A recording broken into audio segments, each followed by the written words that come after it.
capítulo 18, verso 1. Quiero hablar mientras oras.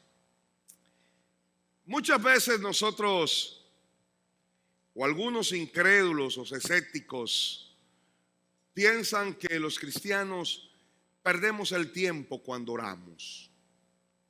Algunos, incluso hay algunas canciones que dicen: no basta el orar, hay muchas cosas para obtener la paz.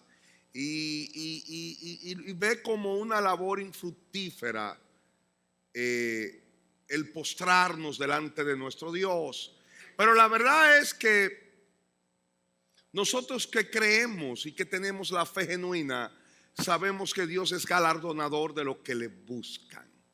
Y que todo aquel que pide, encuentra, recibe. El que toca, se le abre, y el que busca, halla.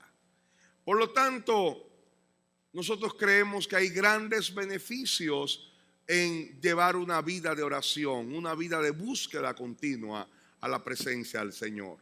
Lucas capítulo 18, verso 1, Jesús nos refiere una parábola acerca de la oración.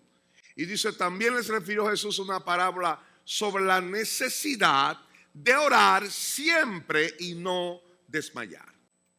¿Cómo debemos orar? Siempre. Y de manera constante. Orar siempre. Que no decaigas tu vida de oración. Que no decaigas tu fervor. No te postres, no claudiques, no te pliegues ante los sinsabores de la vida, ante la incredulidad, ante los afanes. Siempre que nazca y prevalezca en tu corazón una necesidad de buscar su rostro todos los días.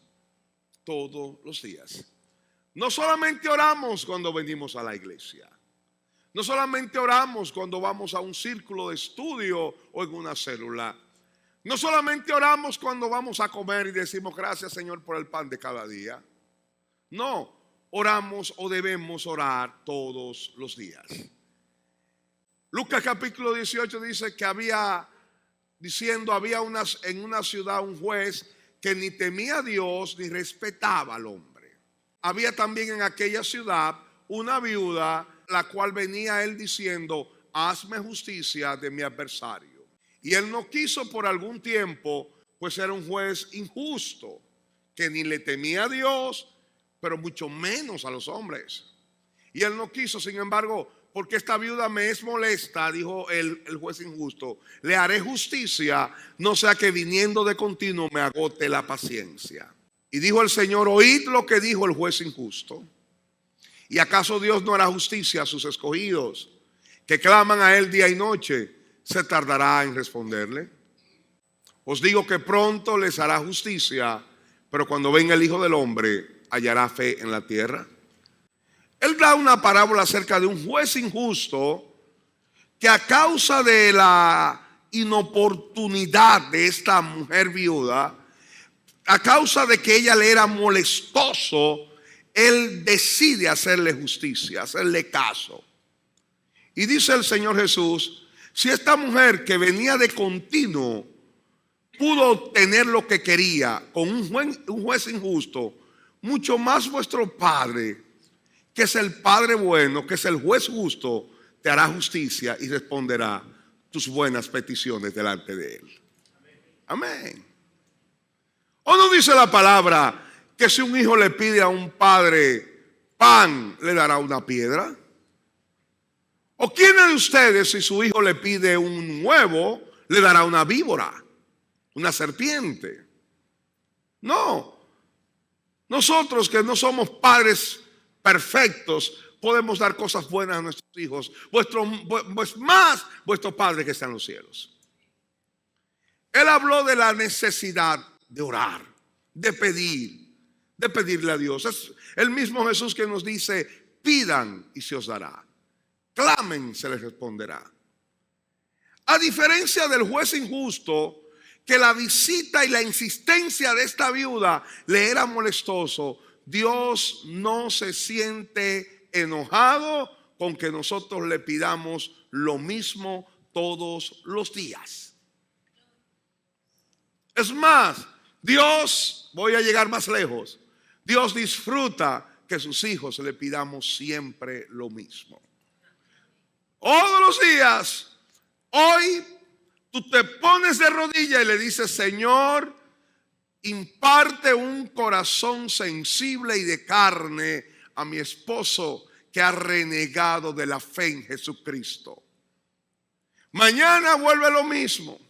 Pasado mañana ese hombre quizás llegó borracho, quizás ese hombre llegó enojado, quizás te hiere, quizás te ofende, pero todos los días tú doblas tu rodilla y dices: tú eres el juez justo, tú eres mi papá bueno, y yo sé que si te pido, tú me darás lo que te hemos solicitado. Dios quiere, Dios nos motiva, Dios nos impele a que nosotros pidamos aún lo mismo siempre. No es malo, es correcto ir donde Dios. Pero ¿qué pasa mientras oramos? Hablamos muchas veces de durar meses, días, semanas, años pidiendo lo mismo. ¿Cuántos de los que están aquí tienen años pidiendo una misma cosa? Levántenme las manos, por favor. ¿Qué ocurre en el momento en que empezamos a pedir por primera vez y cuando al final lo recibimos? Oramos y pedimos dándole gracias a Dios por lo que, por las bendiciones con que Él nos ha prosperado, pero también le damos gracias por las peticiones que Él nos va a contestar en el futuro. Le doy gracias por lo que me ha dado, pero también le doy gracias por lo que me dará. Y si Él lo hizo ayer, lo puede hacer hoy y lo hará mañana. Yo lo creo. No solamente pido, doy gracias. Doy gracias. Mi oración debe ir acompañado siempre de acciones de gracias. Gracias al Señor. Pero ¿qué ocurre mientras oramos? ¿Qué pasa mientras estoy en su presencia? ¿Qué pasa mientras estoy pidiendo lo mismo, día tras día, mes tras mes, años tras años? ¿Qué pasa mientras estoy conectado con Dios? Mientras estoy delante de Dios, orando, pidiendo, dándole gracias, adorándole, contemplándole y sobre todo adorándole y postrándome delante de Él. Quiero decir algo muy importante antes de empezar. La motivación prioritaria que nos debe lanzar, que nos debe mover a buscar el rostro de Dios, no es lo que Dios me pueda dar, sino lo que Dios es. Lo que nos debe motivar, no podemos decir: pastor, Dios no me ha contestado lo que le he pedido, por lo tanto no voy a seguir orando, no voy a seguir buscándole. Pues eso se llama una actitud egoísta y malsana que solamente busca la gloria del rey, no al rey de la gloria. La verdad es que yo debo buscar de Dios no por lo que Él me puede dar, sino por lo que Él es en mi vida. Cuando amamos a alguien, tenemos la imperiosa necesidad de estar con esa persona. No podemos decir que tú amas a alguien si tú no pasas tiempo de calidad con esa persona. Si amas a Dios, querrá estar con Dios. No podemos decir: amo a Dios, pero no busco el rostro de Dios. Es imposible. Es más, cuando amamos a alguien, queremos estar con esa persona. Cuando salgo de mi casa, por algunos días, me hace falta mi esposa y mis hijos. Algunos hombres no dicen toda la verdad, dicen: ¿cuánta falta me hacen los hijos? Y yo digo: te hace falta la hija grande.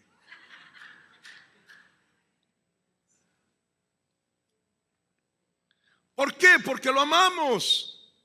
Amamos nuestra familia y queremos estar con ellos. No me diga que amas a Dios y no quieres estar con Dios. En oración, sabemos que estamos en su presencia, en su omnipresencia manifestada. Pero estoy hablando de una comunicación con el Dios al cual nos ha dado todas las cosas buenas que hemos recibido. Importante. Mira la manera o mira lo que pides. Es muy importante cuando te acerques a Dios saber lo que pide. Salomón, Dios le dio una oportunidad y le dijo: pides lo que tú quieras. Y Salomón pidió sabiduría. Y dijo el Señor: por cuanto no me pediste riquezas, ni me pediste el dominio sobre tus enemigos, te doy sabiduría para dominar y hacer justicia en el pueblo, pero también te voy a dar riquezas y te daré paz y te daré dominio sobre tus enemigos. Si tú sabes pedir, Dios te va a dar lo que tú pides, pero también te va a conceder lo que no pides. No debemos pedir con un corazón codicioso. El mismo Santiago dice: ustedes anhelan, pero no tienen porque no piden. Y si piden, piden mal para vuestros propios deleites carnales. ¿Cuál es la motivación de nuestra petición? Ahora, Dios ha determinado en su soberana voluntad que algunas bendiciones solamente vendrán a través de la autovía o de la vía de la oración.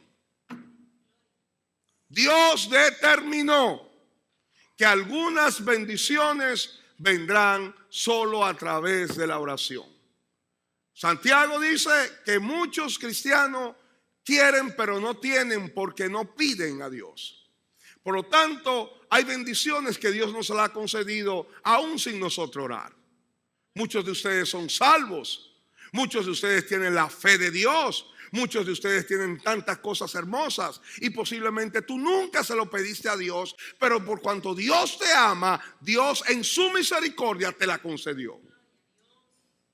Muchas de las bendiciones y de las cosas que hoy tenemos o somos es porque Dios nos ha concedido por su gran misericordia, no porque lo merecemos, sino porque Él nos ha amado.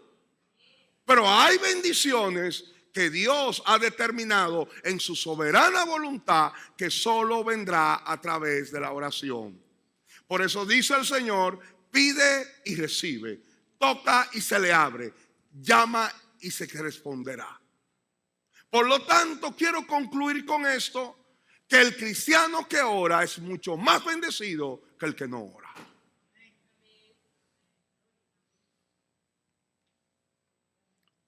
¿Cuántos quieren ser bendecidos por Dios? ¿Cuántos quieren ser bendecidos por Dios? Ore más.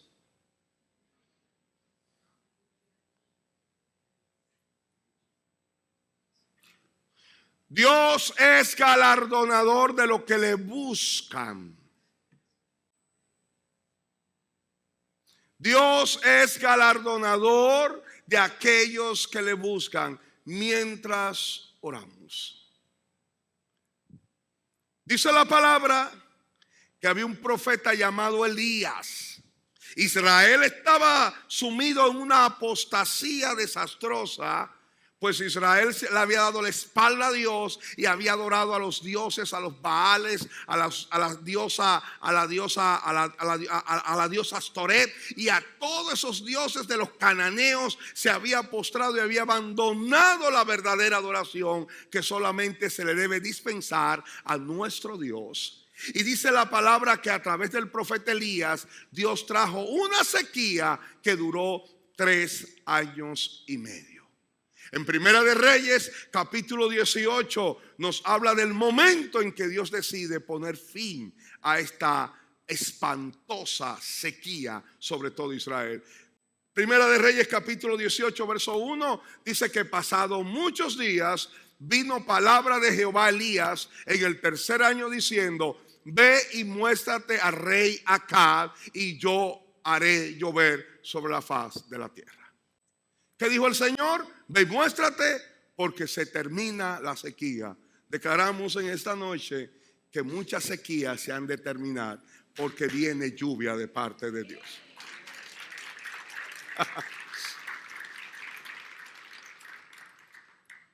En el mismo capítulo 18,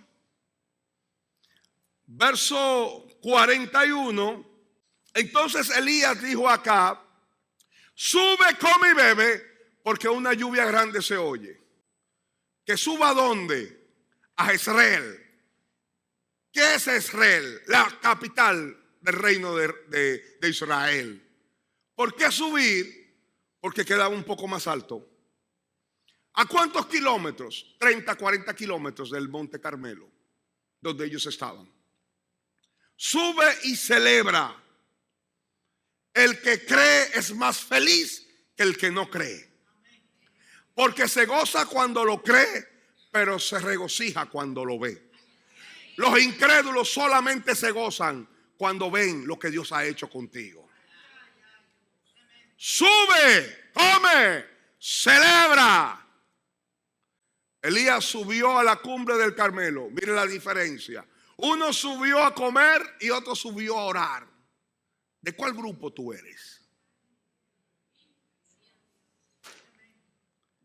Y postrándose en tierra, puso su rostro sobre las rodillas. Y dijo a su criado: sube ahora y mira hacia el mar Mediterráneo. Y él subió, el siervo, y miró y dijo: no hay nada. ¿Qué no había? Ni una sola nube. Y él le volvió a decir: vuelve 7 veces. Ahora, quiero preguntarles, si no había nube, ¿cuál era la lluvia que el profeta estaba escuchando? Si no hay nube, si no hay truenos, no puede haber truenos si no hay nube. Y si no se oye trueno, no se oye lluvia. ¿O no? Porque cuando tú cargas y portas una promesa de Dios, ya tú estás viendo lo que no es como si fuese. Oh, basaba. Ay, ay, ay, ay, ay. Mientras estás orando y sabes que tiene una promesa de Dios, porque debemos orar conforme a lo que Dios nos ha prometido. No conforme a lo que mi corazón quiera, sino conforme a lo que Dios me ha prometido. Cuando tú sabes que tiene una promesa de Dios, aunque no es, ya es. Porque aquel que llama lo que no es como si fuese, ya te lo dijo. Y ya Dios ha dado un decreto, como dio el decreto con la viuda. Ya Dios ha hablado, y cuando Dios habla es imposible que no ocurra. Porque todo lo que Dios dice en el cielo es verdad en el cielo, pero se hace realidad en la tierra. Aleluya. ¿Hay alguien aquí que pueda adorar al Señor? Oye,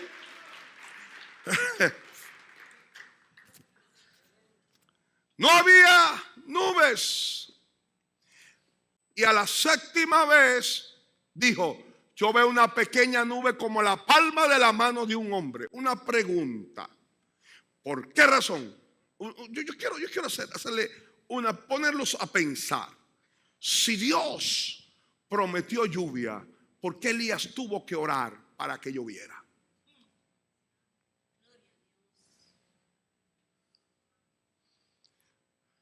Si Dios ya había dicho que iba a hacer llover, ¿por qué hay que orar para que llueva?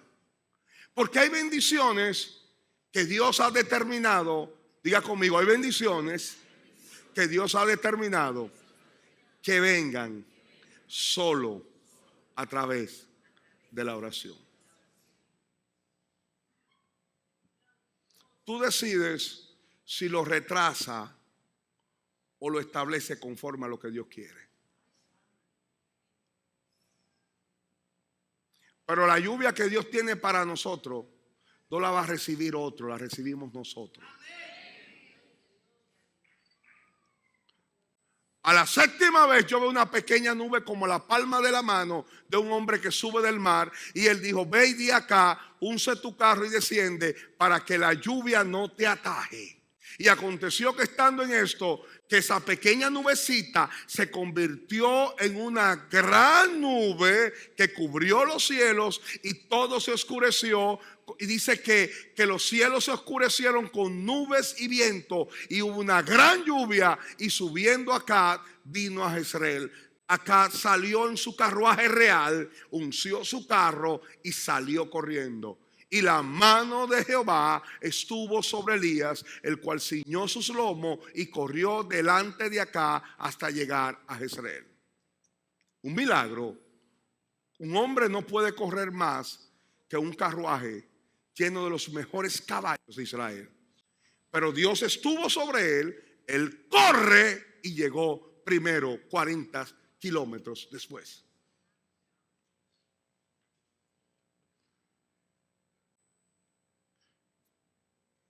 Elías subió al monte a orar, mientras Acab subió a Jezreel a celebrar. Elías oró y actuó. Oró primero y después corrió a Jezreel. Hay que orar, pero también hay que actuar. Tú no puedes decirme que estás orando para que Dios te dé un empleo y tú vas a estar en tu casa esperando que alguna poderosa compañía toque tu puerta para decirte: es usted el hermano Juancito. Sí, mira, aquí le tenemos un... No, no es así. ¿Cuántos saben que no es así? Hay que orar, pero también hay que actuar.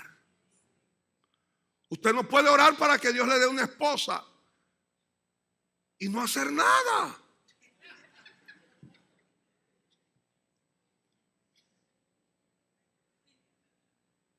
No va a llegar a la puerta de su casa y le va a decir: ¿es usted el hermano Pedro? Sí.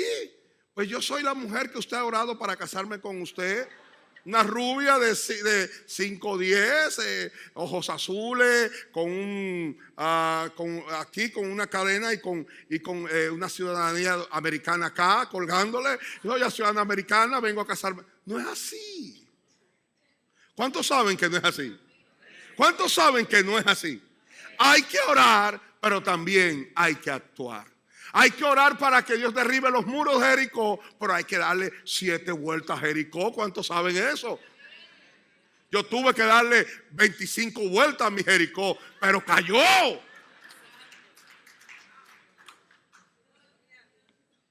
Un año orando. Y ella que no, que yo era muy feo. De verdad, hermano, ¿cree que es cierto? Un año dando vueltas a mi Jericó. Y los muros, ¿cuántos saben que los muros caen?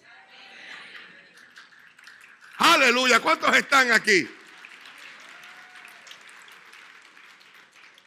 Amados hermanos, Elías oró y actuó, mientras Acab actuó sin orar. Acab salió primero y llegó de último. Elías salió de último y llegó de primero. El que ora llega primero. Orar no es pérdida de tiempo, orar es poder de Dios. Orar no es infructífero, orar es poder de Dios. Orar no es pérdida de tu capacidad, orar es poder de Dios. Porque el que ora llega primero. Importante. Elías oró y llegó primero que Acab. ¿Qué pasa cuando oramos? ¿Qué ocurre cuando oramos? Cuando oramos y estamos en la presencia de Dios, algo de Dios se nos imparte a nosotros. En el libro de Zacarías capítulo 3, verso 1, habla como el sumo sacerdote Josué estuvo delante de la presencia de Dios y Satanás estaba acusándolo delante de nuestro Señor. Y me mostró, dice el libro del profeta Zacarías capítulo 3, al sumo sacerdote Josué, el cual estaba delante del ángel de Jehová.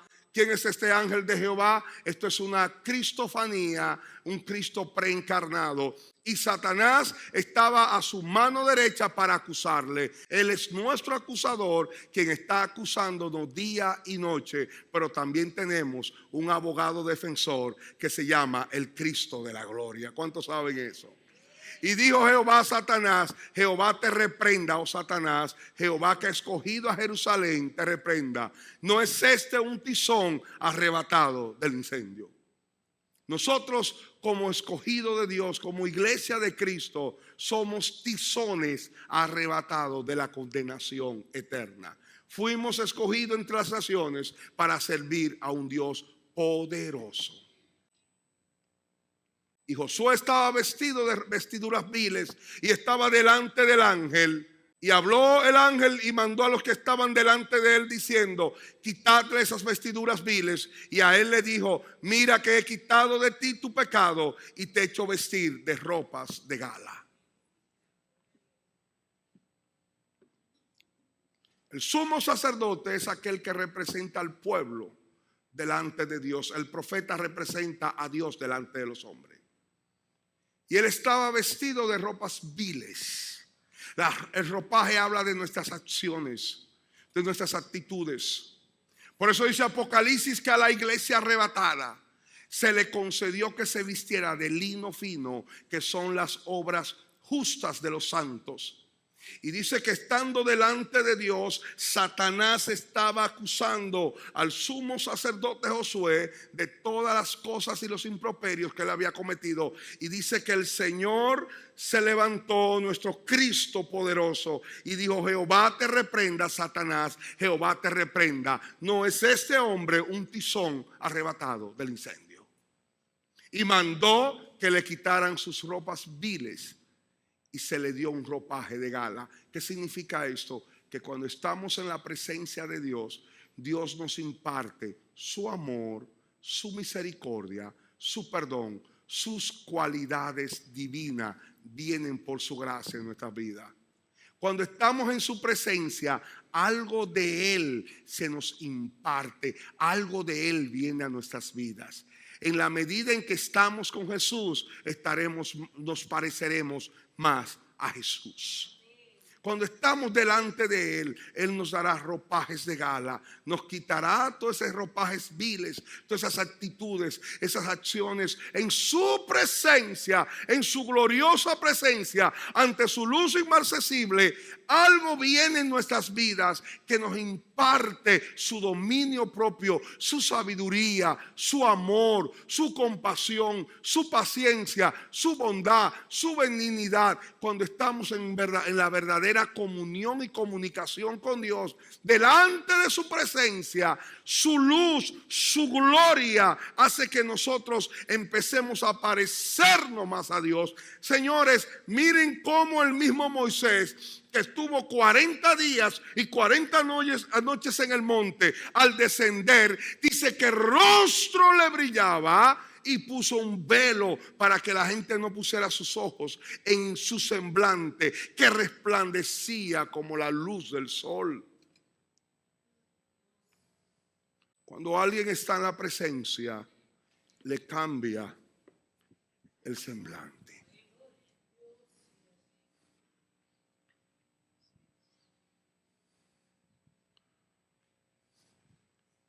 Porque el aceite hermosea el rostro.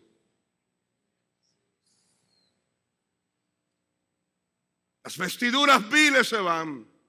Porque es en la presencia de Dios, ante su luz, poderosa luz, es que yo puedo ver mis defectos, mis errores, y puedo ver las cosas en las cuales le he fallado a Dios. Es en su luz donde soy confrontado conmigo mismo, con los errores que he cometido, con las cosas que no he hecho bien. Es en su luz y en su poderosa luz que puedo decir, al igual que Isaías: ay de mí que soy un hombre de labios inmundos y que pertenezco a un pueblo de labios inmundos, y mis ojos han visto al Altísimo. Es en su luz donde podemos decir, al igual que Jeremías: soy un niño, soy incapaz, no hay atributos en mí, no hay capacidades en mi humanidad para poder servir a Dios y para hacer la obra de Dios. Pero es en Cristo, es con su palabra, es con su consuelo, es con lo que Él me habla a mí, en ese lugar donde somos restaurados, donde somos purificados y donde mis ropajes viles son arrancados por el poder de su presencia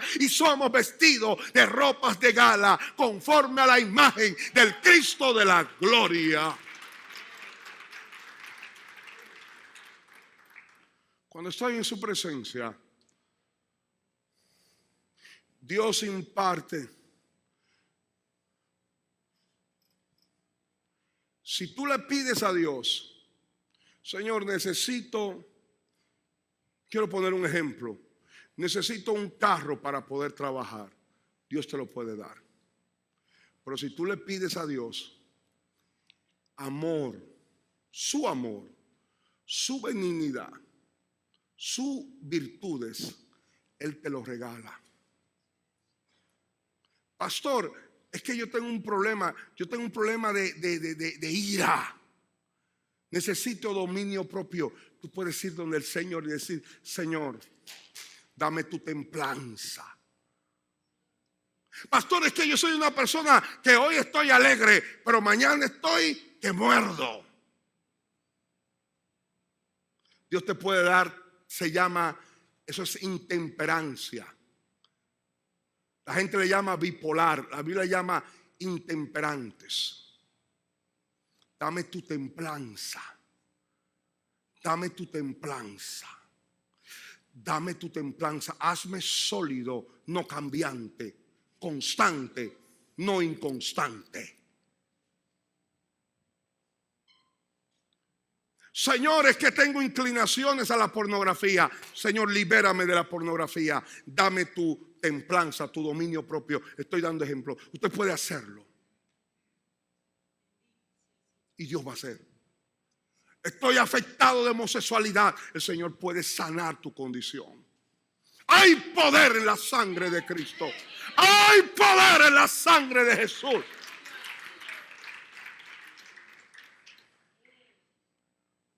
A Dios no solamente se le pide lo material, se le pide lo relevante, su carácter. Su carácter. Cuando oramos y pedimos, algo de Él se nos imparte. Jesús estaba en el Getsemaní de rodillas. Y Jesús le dijo a los discípulos, velad y orad para que no entréis en tentación. No es que no somos tentados, pero cuando oramos somos fortalecidos en nuestro espíritu. Es como cuando tú enchufas un celular y el celular está enchufado a su fuente. Él empieza a cargarse.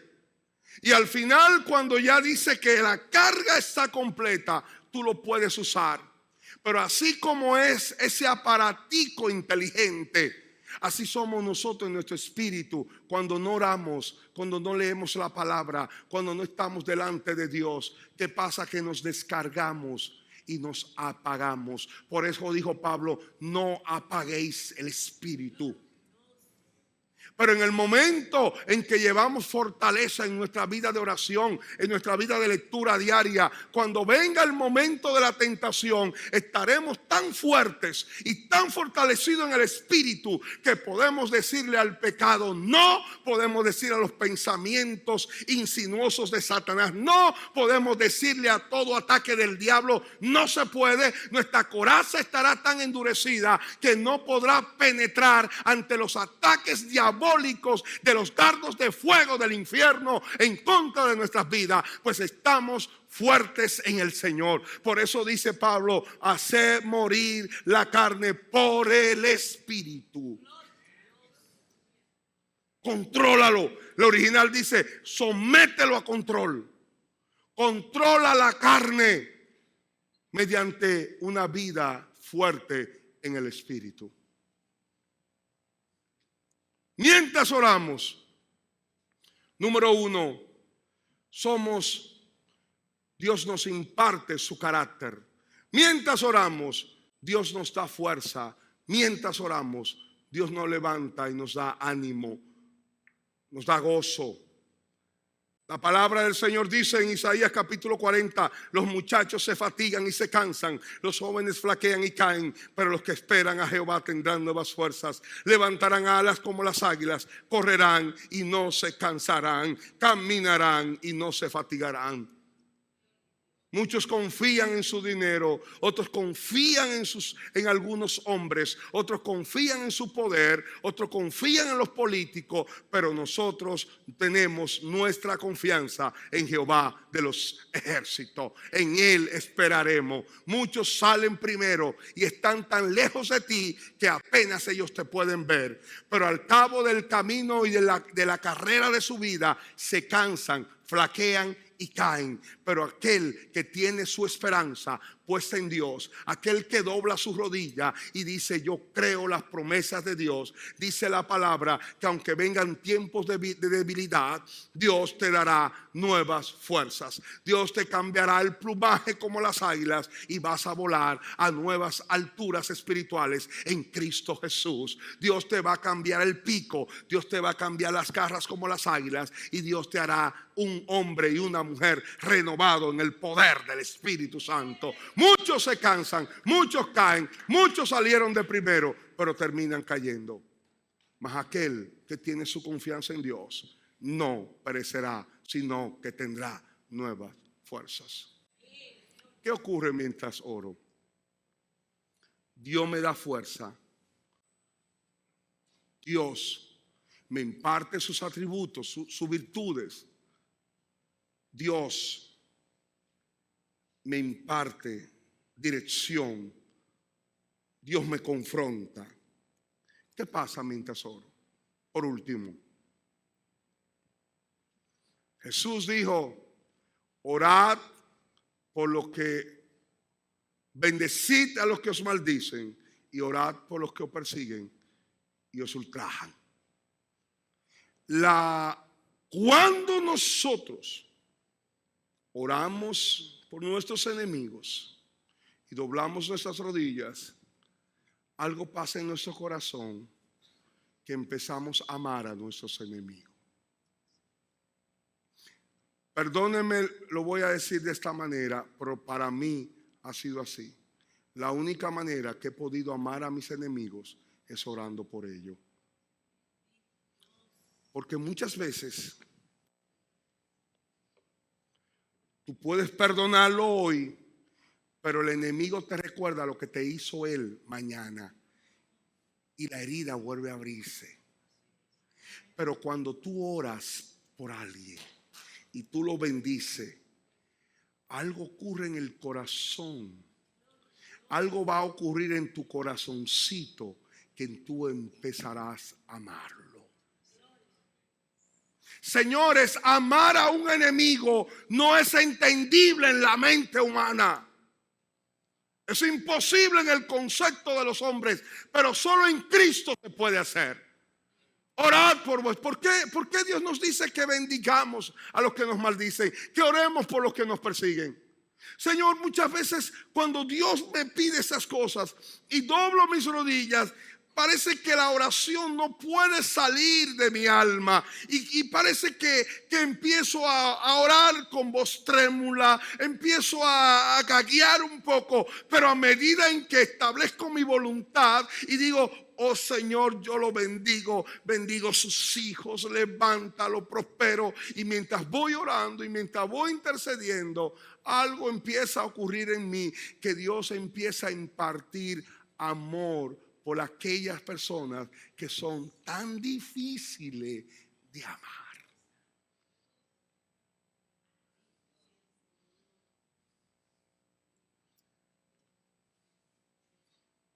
El perdón no resuelve tu pasado, pero soluciona tu futuro.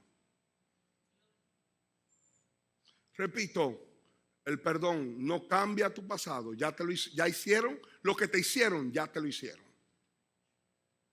La palabra que se dijo contra ti ya se hizo. No podemos cambiar eso. Pero sí puede cambiar tu futuro. Sí puede cambiar esa úlcera que te va a venir y sigue guardando ese rencor. Sí puede cambiar tu estado de ánimo. Sí puede cambiar tu posición delante de Dios. Puede cambiar muchas cosas. El perdón no resuelve mi pasado, pero soluciona mi futuro. Cuando estoy orando por mis enemigos. Nosotros no somos enemigos de nadie, pero tú no puedes evitar que otros te adversen. No lo puedes evitar. No lo puedes evitar. Pues tú tienes algo y portas algo que algunos lo quieren tener, pero no lo tienen. Pero entonces tú levantas tus manos y ora por esas personas. Y terminarás amándolo.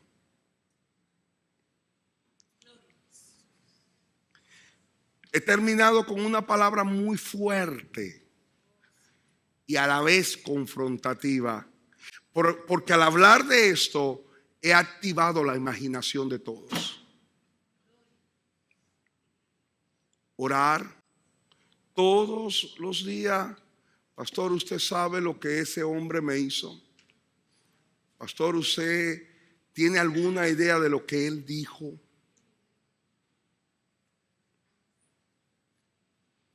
El mayor perseguidor de la iglesia fue Pablo. Dios usó a Pablo. Primero lo usó para perseguir a la iglesia, porque la iglesia, Dios le dijo: y recibiréis poder cuando haya venido sobre vosotros el Espíritu Santo, y me seréis testigos en Jerusalén, en Judea, en Samaria y hasta los confines de la tierra. En otras palabras, dispérsense y prediquen el evangelio. ¿Qué hicieron los cristianos? Que se quedaron toditos ahí aplatanados en Jerusalén. Oh, qué buena está ahí. Esta iglesia sí está buena en Jerusalén. Pedro es el pastor, el copastor es Juan. Oiga, 12 pastores, los 12 discípulos de Cristo. Los enfermos se sanan. ¿Ah? No hay necesidad.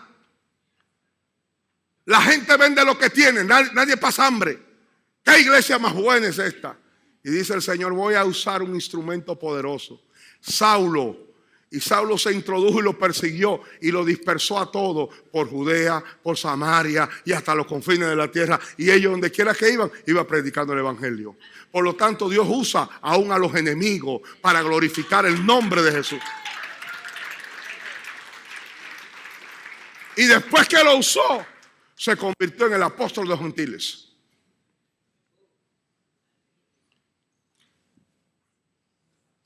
No iba a decir esto, pero es una historia verídica. No recuerdo ahora los detalles, de un rey justo que al ocupar su posición, sus más cercanos consejeros le dijeron: si quieres durar en el reino, tienes que eliminar a todos tus enemigos. Ese fue el consejo que le dieron sus más íntimos amigos y consejeros. Él hizo caso, llamó a todos sus enemigos, los trajo a un lugar y les dijo: los perdono, desde hoy ya no son mis enemigos, ahora serán mis amigos.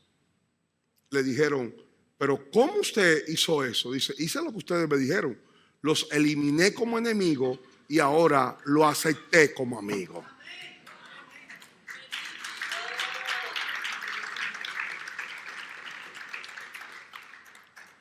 Nunca las tinieblas tienen más poder que la luz, y nunca el odio puede contra el amor. Nunca el enemigo puede contra el verdadero poder del Espíritu Santo. Vamos a ponernos en pie.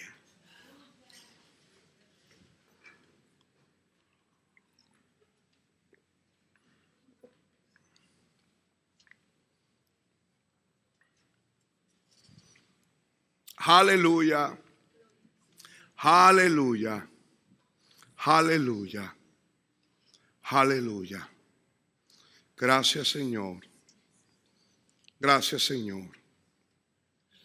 Gracias porque tú eres santo. Gracias porque tú eres el Dios todopoderoso y bueno. Gracias, Señor. Yo quiero orar.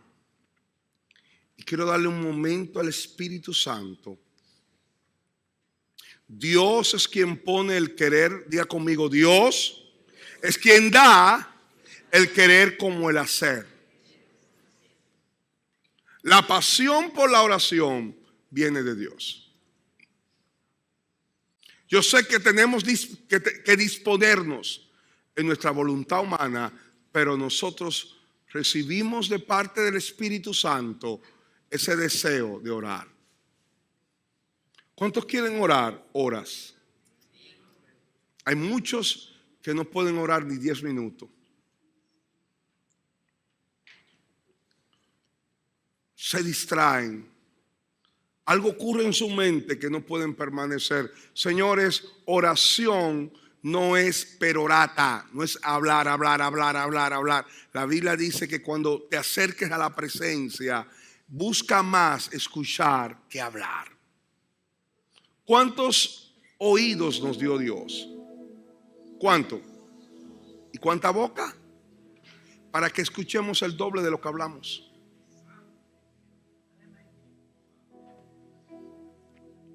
Cuando estoy en la presencia, medito en la palabra y a través de la meditación Dios te puede hablar. Yo voy a orar porque hay muchas bendiciones que el enemigo no quiere que tú recibas a través de la oración. Miren, no les voy a decir hagan la prueba, pero hagan la prueba. Dispóngase a orar y ese día va a ocurrir cosas tremendas. Te van a llamar por teléfono con el último chisme de la amiga que tú tienes que enterarte. Ese día pasan la serie predilecta que tú tienes, o esa hora, la serie que tú quieres ver, la película que tú, ese momento como que todo el infierno se levantara contra ti para impedirte tu comunión.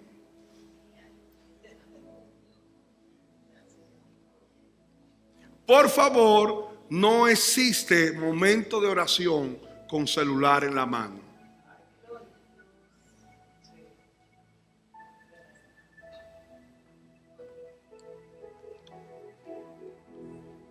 Dios no tiene Facebook. Dios no tiene WhatsApp. Por lo tanto, deje el celular en un lugar y no te lo lleve a tu cuarto de oración. Por favor. No se puede conjugar oración con celulares. Señores, le tengo una muy buena noticia. En el cielo no hay celulares.